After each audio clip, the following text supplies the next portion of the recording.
Hello friends, now I'll be reading the Hindu editorial from 2nd March 2023 at 80 words per minute in 5 seconds. Begin. That justice is blind is part of the myth system. A judge is a lawyer who is a politician who has a friend.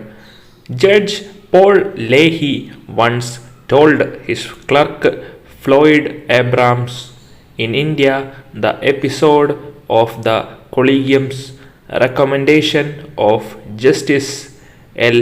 Victoria Gowrie's name and her appointment to the Madras High Court within weeks has revived the debate on judicial appointments. A two-judge bench which made a distinction between eligibility and suitability said that the material on her alleged hate speeches was before that collegium. The Supreme Court of India is a political court in the sense that it is the final arbiter of political disputes. Accordingly, the political and ideological positions of judges may differ their judgments at least on contentious political questions. Thus, concerns about the ideological political learnings of judges is perfectly justified. It is a center of political power because it can influence the agenda of political action, control over which is what power politics is in reality all about, wrote philosopher jurist Upendra Baxi. The court is routinely drawn into the politics of the establishment as well as the politics of the opposition.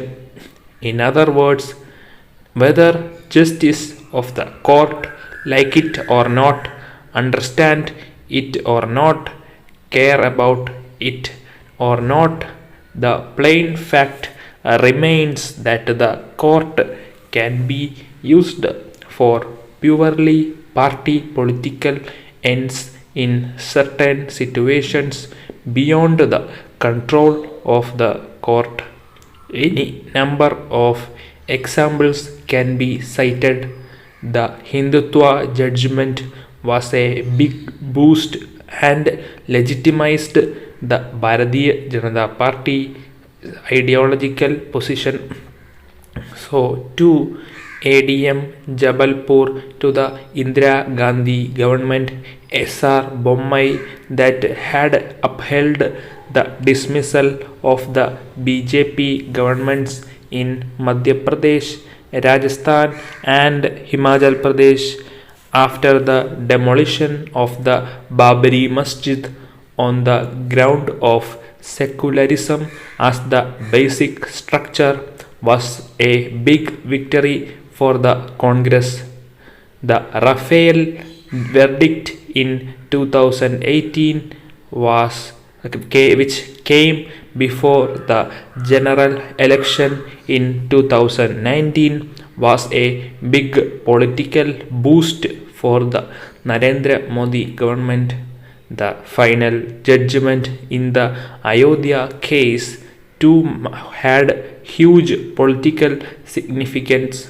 Similarly, though there were nothing much in the Pegasus order of the Chief Justice of India N.V. Ramana on constituting an independent probe, it was still presented as a big setback for the government and a huge political victory for the opposition. The upholding of reservation for the economically weaker sections reservation amendment and on demonetization spelt major political victories for the BJP government. The ongoing Shiv Sena case too has political implications. At the same time, several political sensitive cases have not yet been heard, such as challenges to the electoral bonds scheme, the Citizenship Act, and the dilution of Article 370. As a center of power in national affairs, the Supreme Court is invariably drawn into politics. Some of the instances of public interest litigation on changing names of over 1,000 places, a uniform divorce law, anti conversion laws, love jihad, and women's entry in mosque are examples of the use of court for political purposes. Governments do take into account the ideological leanings of judges. On May 12, 1973, in a speech in Parliament, M. Kumaramangalam, Miss Gandhi's cabinet colleague, audaciously defended the appointment of the CGI when he said we had to take into account what was a judge's basic outlook on life. Was it not right to take all these aspects into consideration? Was it not right to think in terms of a more suitable relationship between the court and the government?